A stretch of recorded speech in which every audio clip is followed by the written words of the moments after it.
Je coupe le suspense tout de suite, du coup j'ai raté. Salut les prolos, ça fait longtemps.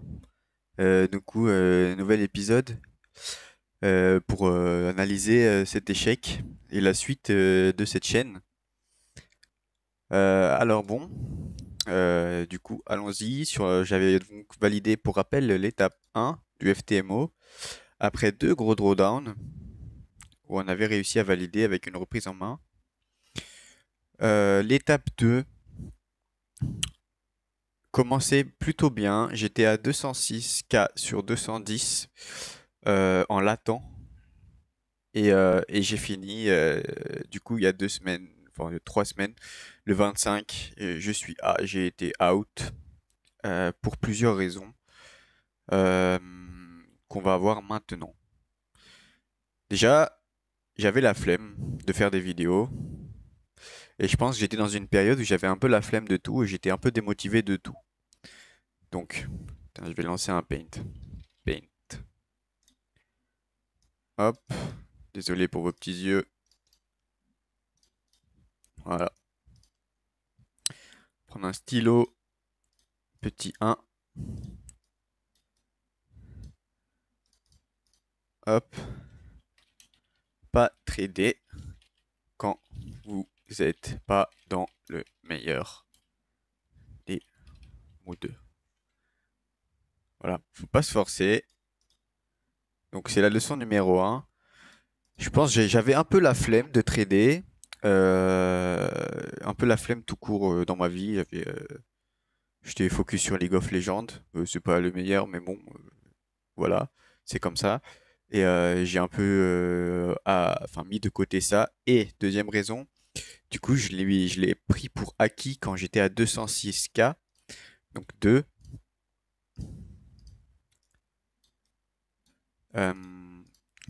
Comme ta meuf, virgule, le FTMO ne le prend pas pour acquis. C'est-à-dire que quand j'étais à 206K, bah, vu que je venais de valider l'étape 1 juste avant, je me sentais comme Dieu et que je pensais que c'était trop facile et que j'allais réussir même en faisant, en holdant ou en enchaînant les trades, ça allait finir par passer. Parce que j'avais eu du succès juste avant sur l'étape 1. C'est pas le cas. Un investisseur rationnel, quand il avait 206K, au moins, j'aurais dû mettre BE quelque part, ou j'aurais dû mettre des TP partiels, des trucs comme ça, juste pour sécuriser l'avancée petit à petit du FTMO. Ce que je n'ai pas fait, c'est complètement débile, parce que tout simplement, je me suis reposé sur les acquis et j'ai cru que c'était facile à valider, au point où j'en étais en gros. Et c'est pas le cas. Et plus tu te rapproches, plus tu dois sécuriser des trucs. Et en fait, c'est c'est rude, parce que si c'était du vrai argent, bah évidemment que les 6K, j'en aurais sécurisé. C'est juste que c'est les règles du FTMO qui te font trader comme ça, qui te font être greedy, parce qu'on te demande 20% première étape et 10% deuxième étape, donc c'est super dur. Et donc toi, tu te forces à être greedy, mais la vérité c'est que si tu ne l'es pas, eh bah, tu réussiras beaucoup mieux. Donc leçon 3 de ce que j'ai appris, donc avec ce challenge, 3.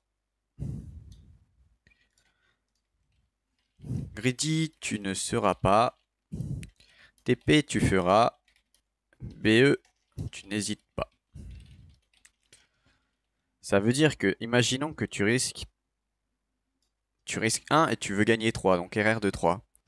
Euh, Si ta position elle évolue dans le bon sens, et qu'imaginons tu es à plus 1 R, toi tu vises plus 3, et bien à plus 1 R, pourquoi tu vas aller risquer 2 pour 2? C'est pas logique.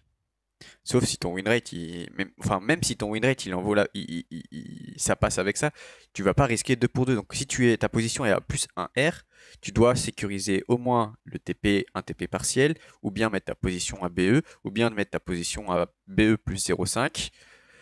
Des trucs comme ça. Et c'est des petits trucs comme ça qui petit à petit, je ne le fais pas, et en fait, ça te rend gourmand, et c'est comme ça que ça te fait aller en arrière. Donc, tu dois prendre des TP partiels. Tu dois mettre des BE plus haut, remonter ton stop plus haut, arrêter d'être gourmand, tu ne toucheras sûrement pas ton TP à chaque fois. Donc moi, ma stratégie de trading, elle va évoluer aussi parce que du coup, ma quatrième erreur, c'est sur les cryptos. Je vais pas le mettre comme une erreur parce que ça, c'est dans mon style de trading perso. C'est juste que, ouais, aussi, je vais le mettre quand même. 4.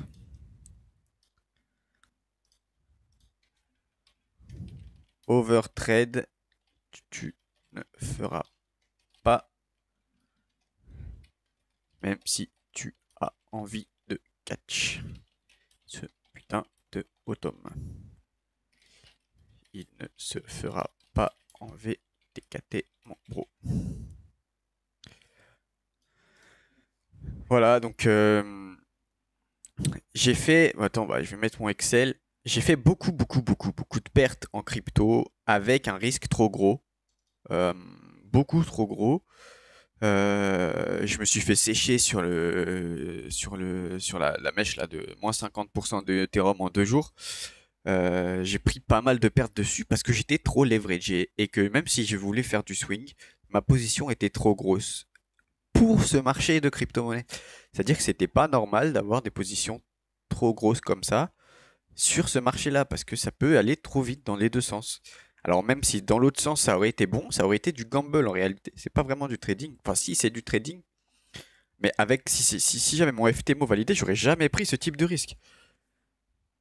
Donc ouais, donc bah écoute, on va le mettre en leçon 5, mais 5.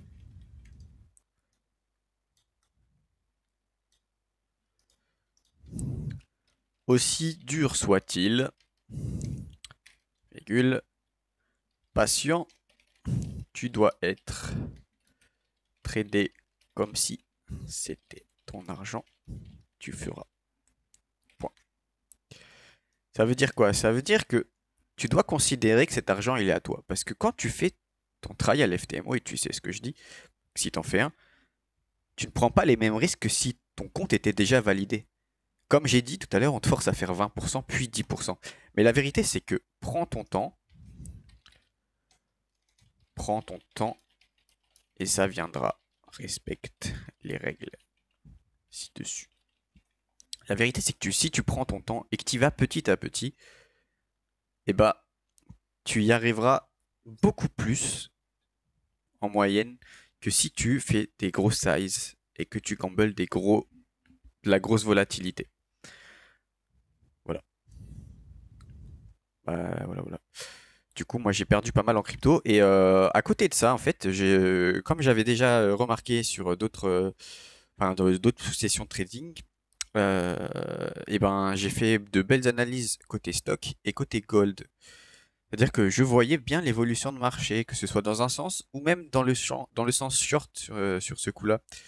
Donc moi, je vais adapter mon plan de trading, c'est-à-dire que pour pour mes prochaines tentatives, là j'étais en swing trade full, eh bien je ne vais pas faire ça. Donc pour maximiser les chances de TP des trucs, de BE, etc., je vais faire à la fois du swing et à la fois de l'intraday. Parce que je remarque qu'en intraday, je prends de bonnes décisions quand même. J'ai pas de track record parce que je n'ai pas suivi les positions que je ne prends pas, mais je le sais. Et donc les positions que je ne prends pas sont pas mal sur le gold notamment. J'en ai pris qu'une seule du coup et elle était très bien. Donc là on voit pas de graphique, juste je vous dis un peu comment ça s'est passé cette étape du challenge. Et, euh, et voilà, donc je vais faire de l'intraday et du swing, sachant que je vais réduire ma size sur le swing. Et surtout en crypto, je vais me mettre une size max, genre un risque beaucoup plus petit. Et puis en stock, je vais continuer comme je faisais parce que c'était très bien et les pertes étaient maîtrisées en stock. Et donc plus de gold. Et voilà. Et voilà. Surtout, c'est pas que je suis mauvais en crypto, c'est que la stratégie que j'utilise en crypto n'était pas bonne. Et c'est celle-là qui m'a perdu sur ce challenge-là. Voilà, donc il faut savoir reconnaître ses erreurs, s'analyser, etc. Pour ce qui est de la suite de cette chaîne, je t'avoue que ça me fait chier de faire des vidéos comme ça pour pas faire de vues. C'est moi qui décide de pas faire de vues vu que je fais bien des miniatures de cons et etc. Et je fais pas de montage machin, mais au final j'en ferai un jour. Le but de cette chaîne c'était de construire ma légitimité. Euh, pour si jamais j'ai envie un jour de vendre quoi que ce soit, comme ça on peut voir que le track record que je suis fiable, etc. Maintenant ce track record là il restera là, donc ça montrera un échec. Et par contre je vais reprendre un FTMO que je ne documenterai pas sur YouTube, sur cette chaîne, parce que j'ai la flemme tout simplement, je pense.